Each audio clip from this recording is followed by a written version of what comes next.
तर नमस्कार. आपण नागपूर काटोल रोड जो आहे तो लवकरच सुरू होणार होता. पहा, हा रोडचं पूर्ण काम झालं आहे, पण आता एक बम टाकला आहे NHAI एवढा मोठा बम टाकला आहे का त्या बमनं ह्या पुलाले उडवणार आहे. का करणार आहे? बमनं ह्या पुलिया उडवायचा आहे, काऊन का पुलाचं जे काम आहे ते अगदी खराब क्वालिटीचं झालं आहे, म्हणून या पुलाले तोडल्या जाणार आहे. त्या साईडनं तोडल्या गेला आहे ना, या साईडनं आता ते तोडाचं काम चालू करणार आहे. करोडो रुपये फुकून टाकन तोडण्यात आणि बनवण्यात. तर NHAIच्या अधिकाऱ्याला माझा प्रश्न आहे का तुम्ही जेव्हा या रोडाचं काम चालू होतं तेव्हा कुठं झोपले होते?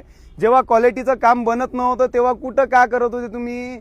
आणि जेव्हा पूर्ण बनून झालं 2 महिन्यात त्याच्यावर डांबर रोड होणार होता, त्याच्या पहिले तुम्हाला तोडाचं आठवलं का काम खराब झालाय? म्हणजे किती पैसे तुम्ही ना गोबर केलं आणि पैसे खाल्ले तेव्हा जाऊन या पुलाचं काम खराब केलाय. आणि आता जेव्हा उरावर आली तर पुराचा पुरा पुलिया तोडून टाकायचा आणि त्याला पुन्हा बनवायचा. पैसे